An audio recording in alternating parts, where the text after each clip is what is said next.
আসসালামু আলাইকুম। এই সিজনে কাঁচা টমেটো দিয়ে আমরা অনেক ধরনের রেসিপি বানাই, আর পাকা টমেটো যতদিন না সস্তা হচ্ছে কাঁচা টমেটো দিয়েই অনেক তরকারি রান্না করে থাকি, কারণ কাঁচা টমেটো কিন্তু একটু বেশি টকটক হয়ে থাকে। তো আজ আমি কাঁচা টমেটোর এমন একটা ভর্তা বানিয়েছি, এই ভর্তা দিয়ে গরম ভাতের সাথে আর কোনো কিছুরই দরকার হবে না। আশা করছি রেসিপিটা আপনাদের অনেক ভালো লাগবে। তো প্রথমে এখানে আমি কিছু রসুন কোয়া ছিলে নিয়েছি, বেশ একটু বেশি পরিমাণে রসুন কোয়া ভালোভাবে ছিলে নিয়েছি। তারপর এখানে নিয়েছি পেঁয়াজ কিন্তু আপনারা নতুন পেঁয়াজটা নেওয়ার চেষ্টা করবেন, তাহলে ভর্তাটা খেতে অনেক মজা হয়। আর পেঁয়াজগুলোকে দেখেন আমি মোটা মোটা করে কেটে নিচ্ছি। একটা পেঁয়াজকে আমি 4 ভাগ করে নিয়েছি, 4-5 ভাগ করে নিলেই হয়ে যাবে। অবশ্যই পেঁয়াজটা মোটা রাখতে হবে। আর এখানে কাঁচা টমেটোগুলোকে আমি ভালো করে ধুয়ে নিয়েছি। এখন আমি টমেটোগুলোকে কেটে নিব। এর জন্য প্রথমে টমেটোর উপরে ফুলটা ফেলে দিচ্ছি। সবগুলো এভাবে ফেলে নিয়েছি। আর আপনারা চেষ্টা করবেন ভর্তাটা একটু বেশি করে বানাতে, খেতে কিন্তু ভীষণ মজা হয়ে থাকে। এখন আমি টমেটোগুলোকে 4-5 স্লাইস করে কেটে নিচ্ছি। তো লাল টমেটো ভর্তা খেতে একরকম হয়, আর সবুজ টমেটো ভর্তা খেতে কিন্তু আরেক রকম হয়ে থাকে। তো সবুজ টমেটো বা কাঁচা টমেটো আমি সবটা কেটে নিয়েছি। টমেটোগুলোকে একটা সাইডে সরিয়ে রাখছি। আর এখানে আমি কাঁচামরিচ নিয়েছি, বেশ অনেকটা কাঁচামরিচ। আমার কিন্তু কমই হয়েছে, আপনারা আরও বেশি করে কাঁচামরিচ নিয়ে নেবেন। তো কাঁচামরিচ, রসুন, পেঁয়াজ, টমেটো সবগুলো আমি একটা প্লেটে উঠিয়ে নিয়েছি। তারপর ঝালটা কিন্তু আপনাদের পছন্দ মতো দিয়ে নেবেন। এরপর চুলায় প্যান বসিয়ে দিয়ে সামান্য একটু তেল দিয়ে দিলাম।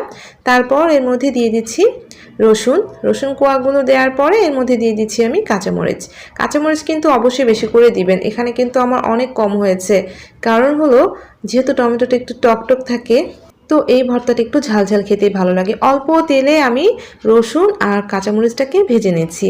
যতক্ষণ না রসুনটা হালকা একটু লাল লাল হচ্ছে আর কাঁচামরিচটা এরকম একটু ভাজা ভাজা দেখা যাচ্ছে, ততক্ষণ পর্যন্ত ভেজে নিয়েছি।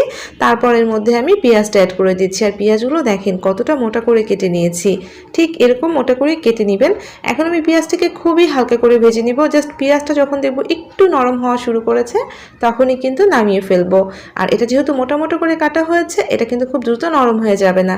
তো হালকা হালকা একটু নরম হয়েছে, সেই পর্যায়ে আমি সব কিছুকে তুলে একটা প্লেটের মধ্যে উঠিয়ে নিচ্ছি। তো সবটুকু তুলে নেওয়ার পরে ওই প্যানের মধ্যে সামান্য একটু তেল দিয়ে দিলাম। তারপর এর মধ্যে কেটে রাখা টমেটোগুলো দিয়ে দিয়েছি। আর এই টমেটোর মধ্যে দিচ্ছি লবণ, তাহলে টমেটোগুলো দ্রুত সিদ্ধ হবে। আর সামান্য একটু হলুদ গুঁড়া দিয়েছি, আপনারা চাইলে দিতে পারেন, নাও দিতে পারেন। এখন এই সব কিছুকে একটু ভেজে নিচ্ছি। একটু ভেজে নেওয়ার পরে কিন্তু আমি ঢেকে দিব। আর হলুদটা দিলে হবে কি, টমেটোর যে একদম সবুজ ভাবটা একটু কম লাগবে, একটু ফ্যাকাশে কম হবে, তাই আমি এখানে হলুদ দিয়েছি। একটু ভেজে নেওয়ার পরে এখন আমি ঢেকে দিচ্ছি, কারণ টমেটোটা সিদ্ধ হতে হবে। পুরোপুরি গলে যাওয়া অবধি রান্না করছি। চুলার আঁচটা একদম কমিয়ে রেখে এই তেলের মধ্যে আমি সিদ্ধ করে নিয়েছি। আর দেখেন এটা কিন্তু একদম নরম হয়ে গিয়েছে। এটা যেহেতু কাঁচা টমেটো, এটা কিন্তু সিদ্ধ হতে একটু সময় লাগবে। এভাবে আমি চামচ দিয়ে দেখেন কিভাবে থেতো করে দিচ্ছি। আর এটা বেশ অনেকটা নরম হয়ে গিয়েছে। তো আমি এই প্যানের মধ্যে যতটা সম্ভব থেতো করে নিচ্ছি, এতে করে ভর্তাটা করে নিতে সুবিধা হবে। তো যখন দেখবেন যে টমেটোটা এরকম একটু গলা গলা হয়ে গিয়েছে, অনবরত নেড়েচেড়ে নেওয়ার পরে, তখন আমি এর মধ্যে দিয়ে দিচ্ছি ধনেপাতা কুচি। বেশ অনেকটা পরিমাণে দিয়েছি। তো ধনেপাতা কুচি দেওয়ার পরে কিন্তু নামিয়ে নিতে হবে, এর বেশি সময় ধরে চুলা রাখা যাবে না। জাস্ট মিক্সড করে নিয়েছি, আর মিক্সড করে নেওয়ার পরে আমি এখন নামিয়ে নিচ্ছি। আর টমেটো যদি এক্সট্রা পানি থাকে, অবশ্যই পানিটা শুকিয়ে নিতে হবে। তো নামিয়ে নিয়েছি। আর এদিকে আমি বাটনার মধ্যে ভেজে রাখা রসুন, পেঁয়াজ, মরিচ আর লবণ দিয়ে এখন আমি খুব ভালো করে ডলে নিচ্ছি। তো মরিচ আর রসুনটাকে খুব ভালো করে ডলে নিতে হবে। আর পেঁয়াজ তো খুব বেশি একটা ডলা হবে না, এটা কিন্তু একটু আস্তে আস্তেই থাকবে, কারণ খাওয়ার সময় যখন পেঁয়াজটা মুখে পড়বে খেতে কিন্তু অসম্ভব মজা লাগবে। তো আমি সব কিছুকে ভালোভাবে বেটে নিয়েছি। আর এখন আমি এর মধ্যে টমেটোগুলোকে দিয়ে দিচ্ছি।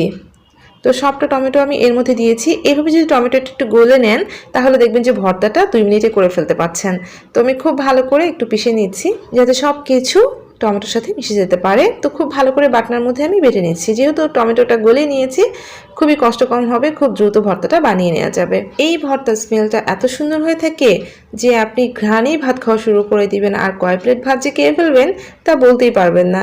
তো আমার ভর্তা বানানো হয়ে গিয়েছে। তো আমি এখন একটা স্পুনের সাহায্যে সবটা একখানে করে নিচ্ছি। আর এই ভর্তাটা কিন্তু বেশ আঠালো হবে, একদম নরম হয়ে যাবে না, একটু আঠালো আঠালো হবে। তো সেভাবে আমি ভর্তাটা করে নিয়েছি। দেখতেই পাচ্ছেন ভর্তাটা কতটা ইয়ামি লাগছে দেখতে, দেখেই কিন্তু জিভে পানি চলে আসবে। তো আমি ভর্তাটাকে একটু হাত দিয়ে নেড়েচেড়ে এখন আমি ভর্তাটা সার্ভ করে নিচ্ছি। কাঁচা টমেটোর ভর্তা তো অনেকভাবে বানিয়েছেন, একবার এভাবে বানিয়ে দেখুন, বিশ্বাস করুন এত লোভনীয় হয় আর এত সুন্দর একটা ফ্লেভার হয় যে এই ভর্তা বানালে গরম ভাতের সাথে আর কোনো কিছুরই দরকার হবে না। আশা করছি আজকের এই সহজ ভর্তা রেসিপিটা ভালো লাগবে। এই সিজনে এই টমেটো ভর্তাটা একবার হলেও বানিয়ে দেখবেন, কারণ কিছুদিনের মধ্যে তো টমেটো পাকা শুরু করে দিবে। তো আমি বাটনার মধ্যে ভাত নিয়ে ভর্তা দিয়ে খাওয়া শুরু করেছি। ভর্তা দেখলেই কিন্তু আর দাঁড়িয়ে থাকা যায় না। তো আপনারাও ঝটপট বানিয়ে ফেলুন, আর কেমন লেগেছে প্লিজ কমেন্ট করে জানাবেন। ভালো লাগলে অবশ্যই একটা লাইক দিয়ে যাবেন, আর প্লিজ চ্যানেলটা সাবস্ক্রাইব করে আমার সাথেই থাকবেন। সবাই ভালো থাকবেন। আল্লাহ হাফিজ।